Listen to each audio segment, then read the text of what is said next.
On a cold, silent night in the streets of Lagos, one act of kindness would change both their lives forever. But he disappeared before she could ever understand why. The rain had been falling since noon, but by midnight it turned into a storm that swallowed the streets whole.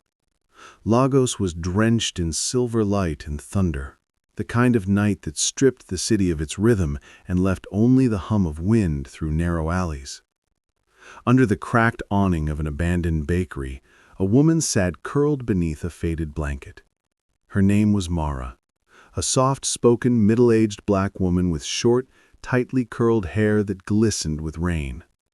Her brown eyes, though tired, still carried a certain gentleness, the kind that made even strangers feel seen. Her hands trembled as she held an empty tin cup close to her chest, more for warmth than hope. She hadn't eaten since morning, but she'd learned long ago that hunger came in waves, and compassion was rarer than food. She looked up when she heard it, a car screeching through the flooded street, its tires slicing water like knives. The luxury sedan swerved, slammed into a street lamp, and came to a dead stop. For a moment, silence returned. Then, faintly, she heard someone groaning inside. Mara hesitated. People in this city didn't stop for the homeless, and the homeless weren't expected to stop for anyone either. But her heart refused to listen to reason. She rose, dragging the blanket around her shoulders, and ran toward the wreck. Inside the car, she saw a man slumped over the wheel, mid-30s, dressed in a soaked designer suit, his watch blinking faintly in the dim light. Blood trickled down his forehead. His lips were pale. "Sir," she whispered, tapping on the glass. No response. She yanked at the handle, locked. She struck the window with a rock she found nearby until it cracked, and cold air rushed in. "Hold on," she said, her voice trembling. "I'll get you out." It took all her strength to pull the man free. He collapsed against her, unconscious, his weight heavy and cold. She dragged him under the awning, covered him with her only blanket, and held his head in her lap. Her thin frame shook under the chill, but she wrapped her arms around him tighter. "Don't die out here," she murmured. "Not like this." The man's breathing steadied slowly, and his eyelids fluttered open for just a moment. His blurred gaze met hers, this homeless woman with rain-drenched hair and eyes full of compassion. "Who are you?" he managed to whisper. "Someone who couldn't walk away," she replied softly. When dawn came, the rain had stopped, and the world felt washed new. The man's car was still there, its hood crumpled. Mara sat beside him, feeding him spoonfuls of hot tea she'd begged from a street vendor nearby. He looked disoriented, embarrassed even. His name, she learned, was Ethan Cole, a businessman, he said quietly, traveling back from a late meeting. "You saved my life," he said, his voice still weak. "Why?" "Because you were the one who needed help last night. Tomorrow maybe it'll be me." Ethan stared at her, at the ragged coat, the cracked shoes, the soft steadiness in her gaze. Something inside him shifted. He offered her money, a thick roll of cash from his wallet. She shook her head. "I didn't help you for money, sir. Just promise you'll be kind to the next person who looks invisible." Her words stayed with him long after he left, and by the time he turned to thank her again, Mara was gone. Ethan Cole couldn't shake the memory of that night. Days passed, weeks even. Yet every time the rain fell against his office windows, the kind of rhythmic tapping that most found soothing, he felt the echo of that storm. The smell of wet earth, the trembling hands that held him, the warmth of a stranger's heart that had saved his life. Ethan was the CEO of Cole Industries, a rising real estate firm known for luxury and cold efficiency. His life was marble floors, tinted glass, and conference calls. But lately, he found himself distracted. During board meetings, he'd catch himself glancing out the window, searching faces in the street below. For her, the woman who refused his money, the woman who had nothing but gave everything. He had sent his assistant to search the area where he'd crashed, shelters, hospitals, police stations, but nobody knew Amara. The city swallowed the poor without trace. And soon the world around him resumed its rhythm: contracts, deadlines, investors, champagne. But Ethan felt hollow, like something had been left unfinished. 2 years later. The air in Lagos was thick with heat, shimmering off the sidewalks. The markets buzzed with life, the laughter of children echoing through narrow streets. Ethan's car slowed to a stop outside a community center, a new one his company had secretly funded as part of a philanthropy initiative. He wasn't supposed to visit personally. People like him didn't wander into the parts of town his investors called the forgotten places. But something in him wanted to see it for himself. The building was small but bright. Fresh paint, wide windows, a humble sign. Grace Haven, a shelter for women. He stepped inside. The air smelled of soap and rice, clean, warm, human. In a corner, volunteers were folding donated clothes. Laughter and music drifted from the next room. And there, among them, was Mara. She looked different now, still thin, still gentle, but dressed neatly in a blue blouse and modest skirt. Her short, curly hair framed her face, and her smile lit the whole room. She was helping a young mother fill out paperwork, her voice calm and reassuring. Ethan froze in the doorway. When Mara noticed him, her expression flickered. First confusion, then recognition. Her eyes widened just slightly. "Mr. Cole," she said softly, almost as if testing if it was truly him. He nodded. It's good to see you again." For a moment, neither spoke. The noise around them, the chatter, the distant hum of fans, faded. It was like the storm had returned, only this time inside their chests. Finally, Ethan said, "I looked for you." She replied, "I wasn't lost, just trying to start over." He gestured around. "You built this place?" "I helped. A church gave us the space. Some friends helped with supplies. We call it Grace Haven because we all needed a little grace at some point." Ethan looked around, at the worn walls, the soft laughter of women and children who'd been through too much. He'd built skyscrapers and villas, but none of them had this feeling. He said quietly, "I'd like to help." Mara shook her head. "You already did, long ago." But Ethan wasn't done. The following weeks, trucks arrived, donations, food, furniture, new computers. He kept his name hidden, sending everything through a foundation. But Mara guessed. She always did. Sometimes he'd stop by, just to see the work, he told himself. But really, it was to see her. And slowly, something began to change. They would talk on the steps, after the others had left, about life, loss, and how people learn to forgive the world for breaking them. Mara's laugh, rare at first, became the sound he waited for. Yet as closeness bloomed, Ethan started pulling away. His face grew more distant, his visits rarer. Something weighed on him, something unspoken. Then one afternoon, he disappeared. No calls, no letters, nothing but a brief message left at the front desk. "Thank you for teaching me what real wealth is." Mara read it under the flickering light of the shelter's hallway. Her heart ached, not from betrayal, but from something deeper. For the first time in years, she realized she'd grown used to having someone care again. And now, he was gone. But unlike the storm that night, this time she did not weep.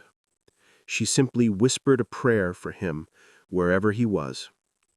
And then, as she often did, she turned back to the women waiting inside. Because that's who Mara was, the kind of woman who kept giving, even when her own heart was half empty.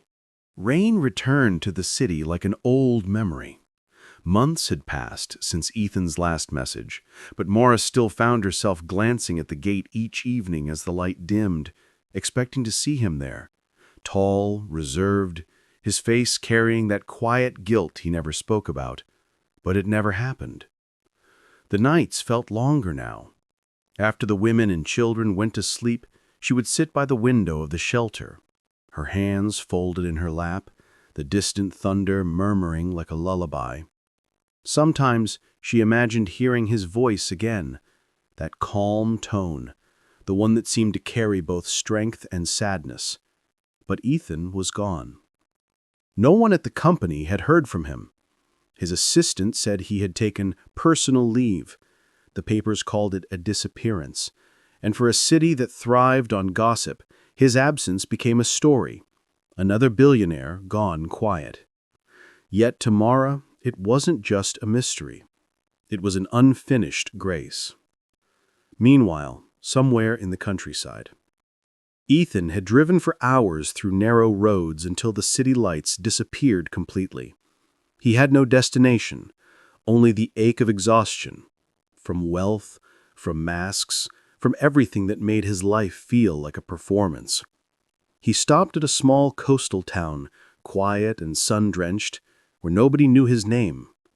There he rented a modest room near the sea. The air was heavy with salt and the cries of fishermen at dawn. For the first time in years, he woke to silence instead of conference calls. He spent his mornings walking along the shore, the sand cool under his bare feet. Children laughed nearby, tossing stones into the waves. An old woman sold roasted corn under a tree. Life here was uncomplicated, but that simplicity made him confront what he'd avoided for years, his guilt. Because long before Mara saved him, Ethan had been the kind of man who stepped over people like her. He had cut budgets that shut down shelters. He had fired employees for being inefficient. He believed kindness was a weakness. And yet, the poorest woman he'd ever met had given him something no money could buy: mercy. Now he wondered if he even deserved it. One morning, a knock came at his door. It was the local pastor, a gentleman named Reverend Jonah. "Mr. Cole," he said kindly, "some of us are building a small home for widows near the river. We could use a pair of hands." Ethan hesitated, but something inside him whispered, yes. The following days were spent in sweat and sun. He carried bricks, hauled wood, hammered nails. His hands blistered easily at first, unaccustomed to real work. But he didn't complain. There was peace in the ache. The locals began to like him, the quiet stranger who worked hard and never spoke about his past. Yet every night, as he stood by the shore, he thought of Mara's face, her smile that somehow carried both sorrow and strength. He realized then that it wasn't the storm that had saved him that night. It was her. Back in Lagos, Gracehaven. Life at the shelter went on. The children had started school. The women had learned to weave, cook, and sell their goods at the market. Mara had become known as Mama Grace, a name the locals gave her out of respect.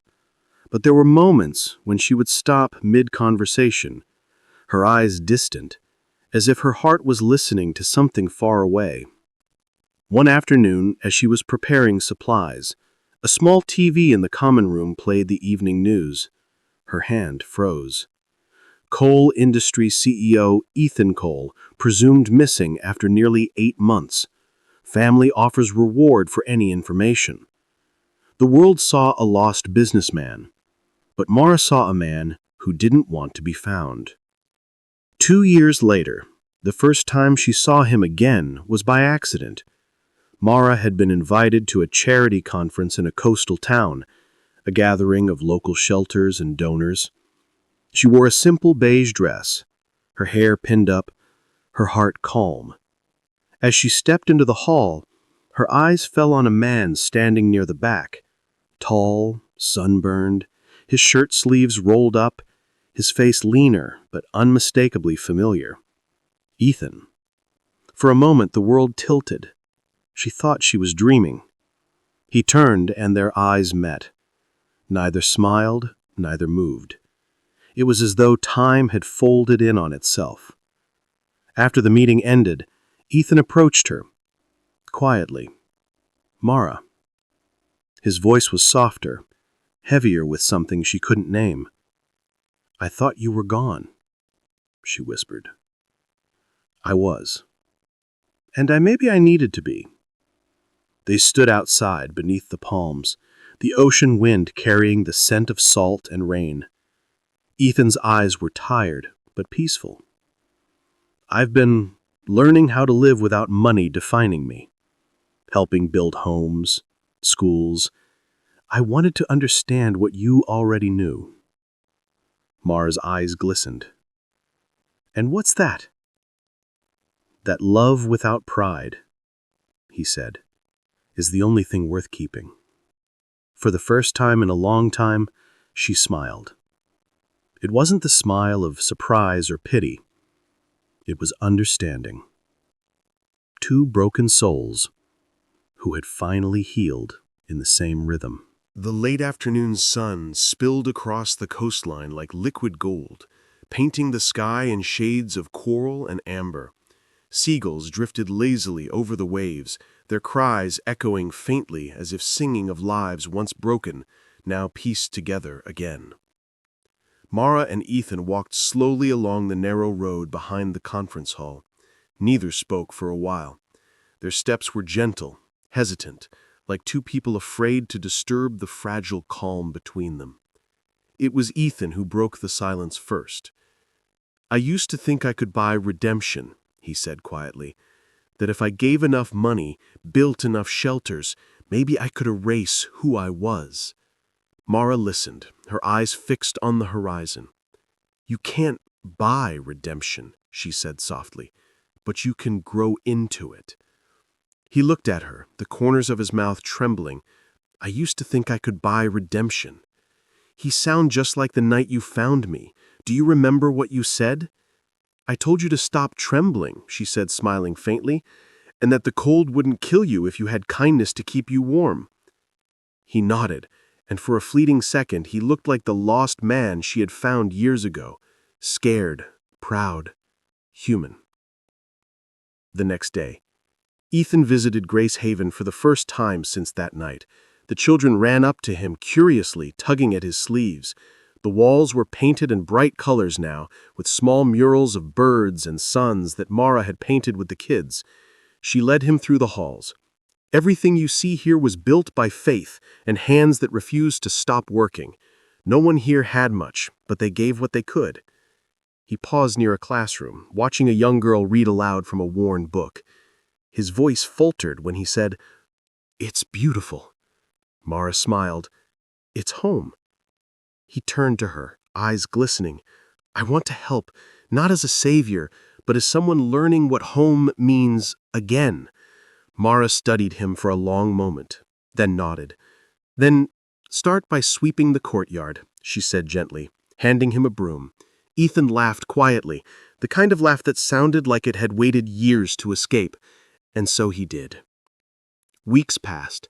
The once vanished billionaire became a familiar sight at Grace Haven, painting walls, planting flowers, teaching the children math on sunny afternoons.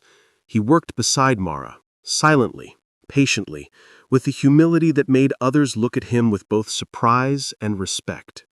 In the evenings, After everyone had gone to bed, he and Mara would sit by the window, sipping tea in the dim light. The world outside was still broken, but somehow, within that small space, there was peace. One rainy morning, the sky opened again, heavy with memory. Mara stood by the door watching the rain fall in thick, silver sheets. Ethan stepped beside her, holding 2 cups of tea. He glanced at her, the woman who had changed his life without even meaning to. "You know," he said, "when I disappeared, I thought I was escaping my guilt. But now I realize I was just trying to find my way back to you." Mara's lips trembled slightly. She turned toward him, her dark eyes soft yet strong. "You don't owe me anything, Ethan." "I know," he said, "but I want to build something that lasts. With you, for them." He nodded toward the children's laughter echoing down the hall. Her hand brushed his lightly, and he didn't move away. 6 months later, Grace Haven expanded. The once small shelter had doubled in size. A new wing bore a plaque at the entrance, "For the Hands That Heal," dedicated to Mara Grace and the spirit of the streets. Mara stood in front of it, tears welling in her eyes. Ethan stood beside her, wearing his usual worn shirt, no tie, no title, just a man content to be ordinary. As cameras clicked, reporters whispered, "Is that really Ethan Cole, the missing billionaire?" But he didn't care. His wealth now was the laughter around him, the smell of rain-soaked earth, the warmth of the woman who had seen him as human before anyone else did. That evening, the sun melted into the horizon once more. Mara and Ethan stood on the rooftop, the city lights twinkling below like a sea of memories. "Do you ever think about the night we met?" she asked. "All the time," he said. "That night didn't save my life, Mara. You did." Her eyes shimmered with quiet emotion. "No, Ethan, you just needed someone to remind you what it means to be alive." He smiled. Not the polished smile of a businessman, but the genuine, fragile smile of a man reborn. They watched the sky turn to dusk. No words, no promises, just presence. The kind that heals without needing to say a thing. Final scene. A small group of children ran past them, giggling, carrying lanterns made from old bottles. Their lights danced across the rooftop, flickering like little stars. Mara looked at them and whispered, "They shine because someone believed they could." Ethan looked at her, his voice low, trembling, full of love unspoken. "Just like me." The wind carried their silence into the night, the silence of 2 souls who had finally found home, not in riches, not in power, but in each other.